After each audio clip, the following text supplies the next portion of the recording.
Thank you for listening to the Matt's Movie Reviews podcast, available on Podbean, Apple Podcasts, Spotify, Google Podcasts, Amazon Music, and Stitcher.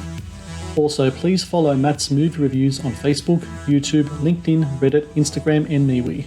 And of course, be sure to visit mattsmoviereviews.net for the latest reviews, top 10 lists, and more. Now, on to the show.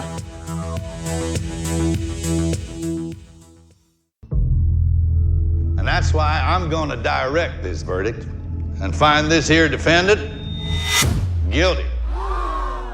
God! Alistair, that was terrific. Terrific, bloody genius. You're not going to top that one. Wouldn't be the first time I've had the clap.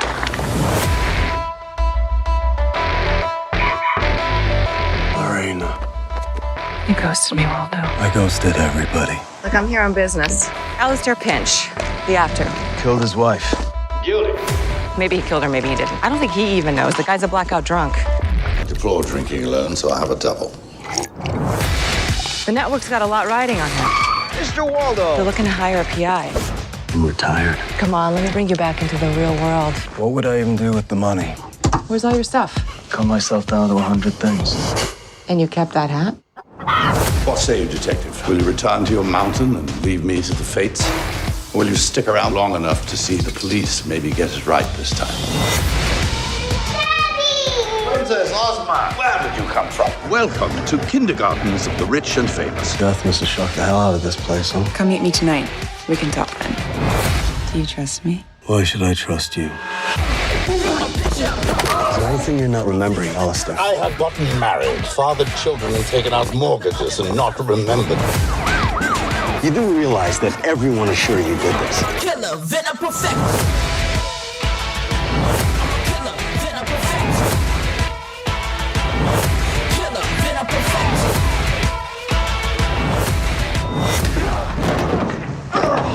Alistair, they're going to arrest you. Go put some clothes on. Don't be silly, love. The network will adore me in this wardrobe. Anyway, if it's good enough for Wacko Jacko, it's good enough for me.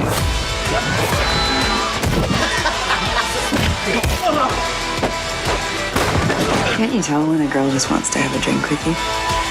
Buckle up. Okay, look, I'm a pacifist, and I refuse to get involved. Have you had enough? I've had enough. I'm a killer, venom perfect. Hello and welcome to the Matt's Movie Reviews podcast. I am your host, Matthew Pejkovic, and this is episode number 406. Releasing February 4 across the US in select theatres on demand and digital is Last Books, a crime mystery that stars Charlie Hunnam as Charlie Waldo, a disgraced cop turned recluse who is lured back into the criminal world of Los Angeles when he's asked to investigate whether egotistical TV star Alistair Finch, played by Mel Gibson, killed his wife in an alcohol-induced rage. An entertaining and witty whodunit told with intrigue, smarts, and charismatic performances, Last Books also marks the latest film from director Tim Kirkby, who I'm glad to say joins me now on the podcast. Tim, I thank you so very much for joining me today. You're welcome. Nice to talk to you, Matthew. Absolutely. You know, this movie has been a long time coming, hasn't it? I mean, you shot in Atlanta back in 2019, and now we have the release just a day away. I'm sure from your end, it would be great to see this your film out there, ready for people to watch. It's been a few years. Totally, yeah. I mean, you know, in the heady days of 2019, pre-COVID, pre-lockdown, where you could just fly around and mix and mingle. But yeah, no, I'm really excited. It has been a long time coming, and we sort of got caught up in the whole holding pattern of 2020. You know, and so it just sort of sat on the shelf for a bit. But I'm really, really excited. It's finally coming out because it was a pleasure and an honor to make it with the cast that somehow managed to join on board, and yeah, it was a pleasure. And I'd always wanted to make a film in Los Angeles about Los Angeles, and with the sort of contrast of Idlewild and Waldo's Woods just outside. I loved the fact that he had to come into LA, then out, and he was in and out. So it went between stillness and then chaos, stillness and chaos. So yeah, no, and the the storyline of Charlie Waldo was fascinating because I very much kind of look for stories from the underdog, the kind of the broken, the fallen angel, I always find their story most interesting because what sequence of events have led them up to the point that you find them, and sometimes you don't know, and sometimes it leaks out in the narrative. So I loved the character. I thought he was very intriguing, and then you have a very sort of Go ahead. Yeah. Well, he's definitely a very interesting protagonist, isn't he? Because you have kind of like the whole disgraced cop angle, but usually disgraced cops in movies turn to some type of alcoholic or something or another, that kind of vein. But here we have this guy, Charlie Waldo, turns into a minimalist and a pacifist. He spends his time meditating and trying to live his life with only 100 possessions. I mean, it's such an interesting kind of deck of cards to play with, isn't it? Yeah, I mean, you're absolutely right. You can sort of go one of two ways, really. And it's all to do with him trying the pursuit of quietening his mind. And, in the sort of in the opening scene and the opening sort of scenario, it's trying to sort of present a very peaceful existence, but there's something not right about it, because if I wanted to do that, I would have chosen a very green, lush, sort of beautiful forest, but I chose this quarry because I just wanted the idea of solitude, the fact that Waldo can't quite disconnect. He can't quite go to the green forest and the rabbits running around and just this idyllic waterfall. He can't quite go there because of this thing, this psychological bondage to an event in his past. Yes. So he's seeking, freedom from something, and yet his idea of freedom is sort of being surrounded by nature. So I guess we find him halfway through a process, a catharsis. But he's by no means there. Like, if I think the film starts and he's been there 2 years, it might be a sort of 6-year plan just to free himself from this guilt. But we find the character frozen in trauma, and as the film progresses, we understand and learn what that trauma is. I find the interesting thing about Charlie Waldo, is that to be able to play him, you're going to need an actor who can play kind of like the kind of mellow, reflective kind of side to this character, but then also almost kind of like at a drop of a dime, it can kind of revert back to kind of like these more city, dogged kind of cop ways that was so much part of his being. And I guess I imagine having an actor like Charlie Hunnam, who's terrific in a role, would have been just so good, because he just does both elements to his character so well, doesn't he? Oh, absolutely. I mean, you've got the Sons of Anarchy Charlie, and then you've got the person who is incredibly chilled and sensitive and cool and laid back, and like myself, we the Brits in LA, you feel slightly kind of LA is sort of full of people who aren't from LA, and so there was a lot. And when I met Charlie, when I sort of connected to the screenplay, and I went for a beer with him at a British pub in LA, which was quite amusing. And then we sat there and had a pint of bitter, and we spoke about it. And I just thought, well, here's a really interesting actor, because he's very careful about what he says yes to. Yes. And he's very much looking for parts that will explore his craft, but also expand it as well. And you're right, he can draw on a lot. He's got a really, fascinating backstory. So it was a really, really good fit. but also he's incredibly open as well. He was very much like, I'll do anything, whatever you want. And we formed some of the character moments together, and he's very instinctive. I think he pitched it really well. It was lovely to see, actually. And then when he shaves, hang on a minute. Is this a spoiler alert? I don't think a shaving of a beard. I mean, in the trailer, it starts off with him having the beard and it ends without having a beard, so it's not so much of a spoiler. I guess it's the same in The Mandalorian when he takes his helmet off. At some point, you got to say, okay, well, Charlie, when he shaves his beard off, it's like looking at a different human being. Yes. And that's because he is a different person. The whole point is that the beard gives him security, and then he sheds it, and then he's this sort of like this spring chicken that is sort of let loose, and you see a bit of the twinkle back in his eye. So some of that pain he's been managed to sort of throw off himself. But so that was really interesting, and obviously, yeah. So it was brilliant trying to work through Waldo's story. The Matt's Movie Reviews podcast is brought to you by 80s Tees. 80s Tees is an online retailer of licensed t-shirts and pop culture gear from your favorite movies, TV shows, cartoons, video games, comic books, and musicians. Celebrate your inner 80s nerd and click on the link in the show notes below to get the raddest retro t-shirts delivered to your door. The Matt's Movie Reviews podcast is brought to you by Loot Crate. Founded in 2012, Loot Crate is the worldwide leader in fan subscription boxes.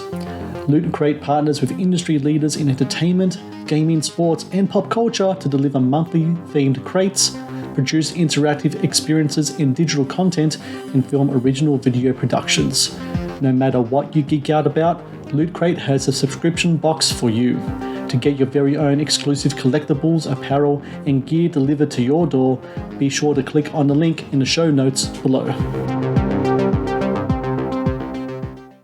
The Matt's Movie Reviews podcast is also brought to you by Vudu. Watch the latest movies and TV shows anytime, anywhere. No subscriptions, no contract. Enjoy stunning quality in up to 4K ultra high definition at home, and download and watch on your mobile device as well. To rent and buy from over 100,000 titles or watch thousands of movies free with Vudu Movies on us, be sure to click on the link in the show notes below. Now, back to the show.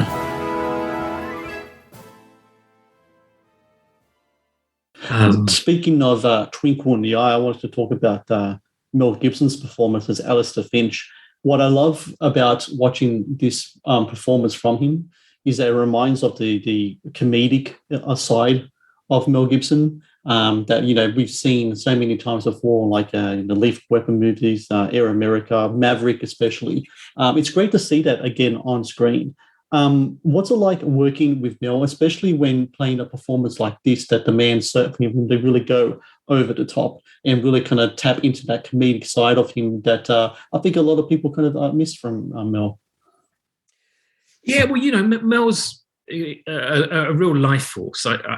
He's hilarious. He's so funny and so sweet and so smart that he's kind of he's just has this extraordinary amount of energy and just incredibly funny and so it came very naturally to him, and we would talk about references from old British sort of Shakespearean actors like Oliver Reed, who you look at some of the interviews, Oliver Reed was just this genius, but just this kind of alcoholic genius who didn't really care what people thought of him. He was just there. He was. And Richard Burton, who was sort of polluted by his demons and gave up drinking, and then Peter O'Toole, this very flamboyant figure. So I think there's an opportunity for Mel to try something different and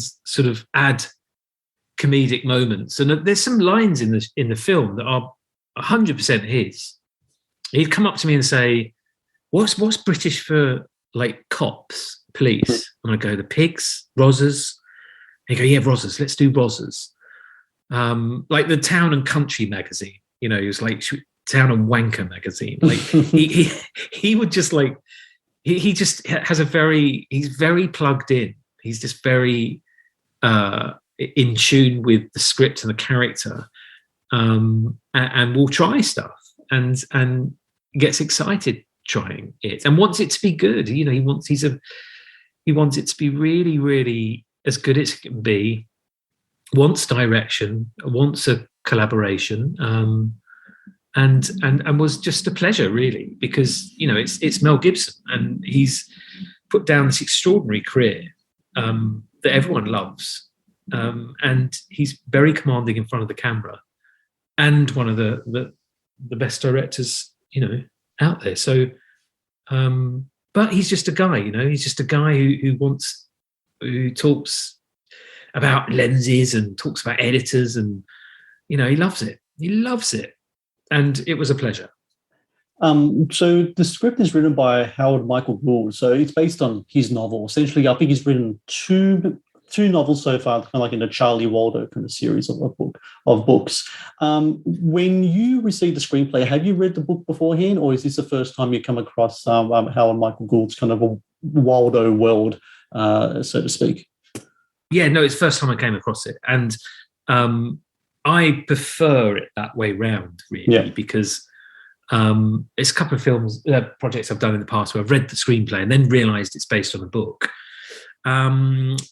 But yeah, so I read the book, and obviously the book has much more detail in, and it takes more time, and you know, beautifully written. But it was great that Howard was the screenwriter as well, because I thought he'd be a lot more precious about taking things out, but he just wanted it to work. He just wanted it to be realised, and he loved Charlie, and they got on really well. So it was the three of us really were the creative force behind it. And Howard was there on set, and if there was a query on a line, he was more than happy to change the line. And some writers are quite stubborn and go, well, no, that's said for a reason, which of course you do say in certain situations, but you've got to be open. You've got to be open, and some things might not play, or you know, they're coming out the actor's mouth for the first time.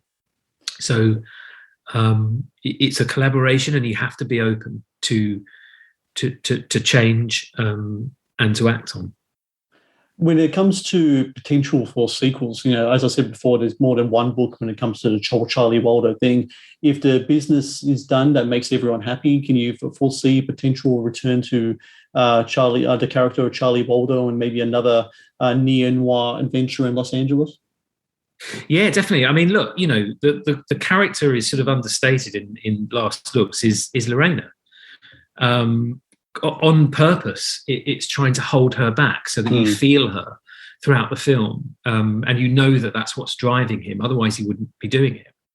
And then the second book is all about Waldo and Lorena, and you know, she's intriguing as a character, and I want to know more about her.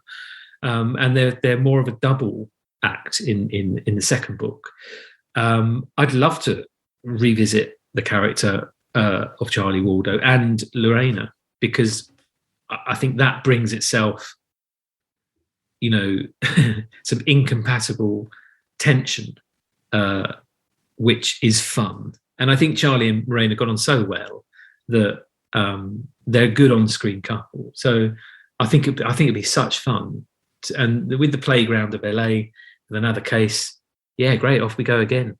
And then I think, you know, so let's see. I mean, I guess it, you know, all depends if Last Looks is well received and people want to see Charlie Waldo investigate more. I think it would be charming. I'd love to.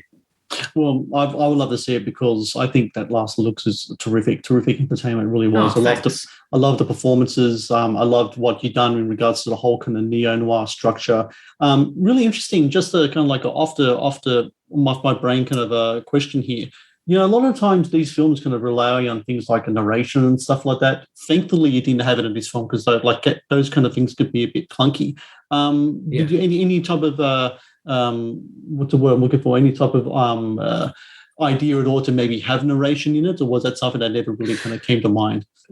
No, it's a really good point. I remember there was a note when we tested it, and someone had said, I think it came from one of the producers, have you thought about narration? And it was like, whoa. And it was just, they weren't saying it to, that's what we should do. It was sort of like, have you thought about it? Has that, because when you create something, you do have to think of, obviously instinctively you make something and you follow those instincts and you get it as pure as you can, but you can't help but sort of explore other avenues. I personally never wanted narration, although you could use the inner monologue. Equally, I didn't want any flashbacks. I didn't want, it was very, very easy to rely on flashbacks when there's the showdown in the end scene. You could easily have filmed and shot what he's saying, but I thought there's a maturity to keeping it in the moment, in the room. And I think if the audience have got to this point, you're going to be listening to everything he says, because he's going to say things that you haven't looked at, haven't thought about. Even, there's another moment, music can also sort of cheat your way through a scene. There's a moment where Waldo goes to Pinch's house and he says, tell me what happened. And Pinch goes, okay, one last time. Now, there was an absolute obvious opportunity to put some music there, but I thought, no, let's just keep it bare, because there's an emptiness there's a hollowness to his story. Yeah. And I wanted him to be vulnerable at that point, and I didn't want the music to paper over how you're told to feel. And it's a brave choice, because it was very easy. And I think I tried it with one note with music, and I think again the note came in: does this scene need music? And it's like, no, let's just keep it confident and raw, because up to that point it's been very music heavy, and obviously, you can put music on the whole film if you want, but it eliminates the viewer, in my opinion, at certain points.